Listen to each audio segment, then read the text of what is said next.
पाठ 3। मैं हूं सूजा तामांग। हमारा देश भारत प्राकृतिक एवं सांस्कृतिक रूप से विविधताओं को समेटे हुए है। इसकी एक अनुपम छटा सिक्किम में देखने को मिलती है। ऊंचे ऊंचे पहाड़ और चारों तरफ फैली हरियाली यहाँ की सुंदरता में चार चांद लगा देते हैं। तभी तो यहाँ की सुंदरता को देखने के लिए लाखों पर्यटक यहाँ आते हैं। मैं सिक्किम के माजितर नामक गांव में रहती हूँ। सिक्किम भारत का दूसरा सबसे छोटा प्रदेश है। छोटा है तो क्या हुआ, पर यह प्रदेश बहुत सुंदर है। यहाँ चारों ओर हरी भरी पहाड़ियां और सैकड़ों तरह के फूल, पेड़ पौधे और पशु पक्षी हैं। आसमान में उमड़ते घुमड़ते नीले, सफेद, काले बादल तरह तरह की आकृतियां बनाते हुए हम सबको अचंभित कर देते हैं। अगर आप यहाँ आना चाहते हैं तो पहले आपको बागडोगरा अंतर्राष्ट्रीय हवाई अड्डा आना पड़ेगा। वहां से सिक्किम की राजधानी गंगटोक लगभग 125 किलोमीटर है, पर पहाड़ी रास्ते होने के कारण आपको लगभग 4 घंटे लग जाएंगे।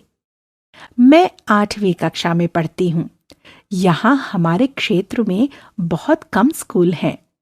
मेरा स्कूल घर से बहुत दूर है और हम पैदल ही पहाड़ों की उतराई चढ़ाई नापते हुए स्कूल पहुंचते हैं।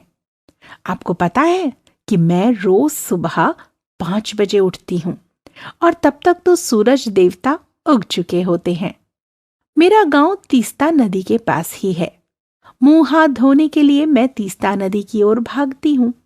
तीस्ता का बर्फीला पानी छूते ही मेरी नींद न जाने कहाँ भाग जाती है। इसके बाद मैं जंगल से लकड़ियां बीन कर लाती हूँ और फिर चाय बनाकर बाजे बोजू यानी दादा दादी, अम्मा बाबा और छोटे भाई बहन को देती हूँ। अम्मा मेरे लिए मेरा मनपसंद थुक्पा यानी सूप और नूडल्स और मोमो बनाती हैं। तीस्ता नदी पर अब बांध यानी डैम बन रहे हैं। ये बांध अलग अलग शक्ति की बिजली पैदा करेंगे। हमारे गांव के कुछ पढ़े लिखे लोग तीस्ता नदी पर बन रहे बांध का विरोध कर रहे हैं। हमारे गांव के ज्यादातर लोग अनपढ़ हैं और खेती कर अपने परिवारों का पालन पोषण कर रहे हैं। लोगों का मानना है कि अगर ये बांध बन जाएंगे तो हमारा गांव डूब जाएगा और हम लोग बेघर हो जाएंगे। इतनी मुश्किल से बना हमारा घर पानी में डूब जाएगा।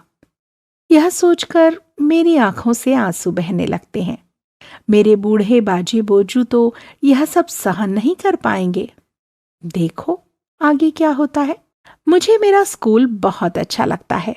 मैं फुटंग स्कूल में पढ़ती हूँ। हमारे स्कूल में 2 शिफ्ट होती हैं, सुबह और शाम। मैं दूसरी शिफ्ट में पढ़ती हूँ। यहाँ हम अंग्रेजी और सिक्किमी भाषाएं पढ़ते हैं। यहाँ हिंदी नहीं पढ़ाई जाती, पर हम थोड़ी थोड़ी हिंदी बोल लेते हैं। क्योंकि यहाँ बहुत से पर्यटक हिंदी बोलते हैं तो हम भी उनके साथ हिंदी में बोलने की कोशिश करते हैं। हमारे सभी शिक्षक शिक्षिकाएं बहुत अच्छे हैं। मुझे हमारी कक्षा अध्यापिका एशली मैडम बहुत अच्छी लगती हैं। वे हमें अच्छी अच्छी बातें सिखाती हैं। वे हमें अपने आसपास सफाई रखने को कहती हैं। उन्होंने हमें यह भी समझाया कि गांव की दूसरी लड़कियों की तरह हम कम उम्र में ही शादी करके दूसरे गांव न चली जाएं। वे चाहती हैं कि हम पढ़ लिख कर अपने पैरों पर खड़े होने का प्रयत्न करें। स्कूल से कभी कभी हमें चुंगथांग भी लेकर जाते हैं। यहाँ तीस्ता और लाचुंग नदी का संगम है। यहाँ पर भी बांध बन रहा है।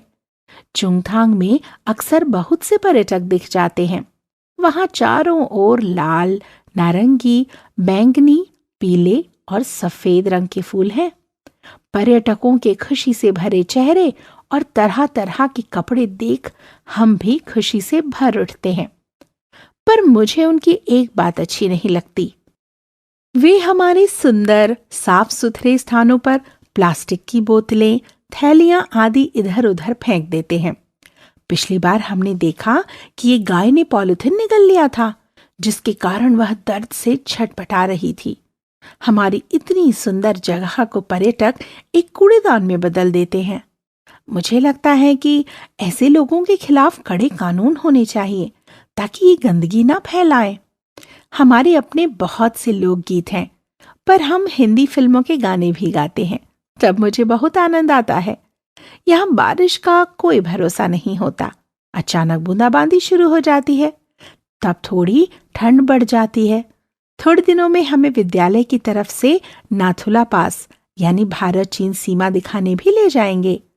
नाथुला पास बहुत दूर है, वहां जाने के लिए परमिट की जरूरत होती है। नाथुला पास पर शहीद सैनिकों जो 1962 में भारत चीन की लड़ाई में थे, उनका यादगार चिन्ह भी बना है। अब तो इच्छा हो रही है कि हमें जल्दी से वहां लेकर जाएं। आपको पता है कि यहाँ शाम को 5:30 बजे तक सूर्य देवता पहाड़ों के पीछे चले जाते हैं और 6 बजे तक पूरा अंधेरा हो जाता है।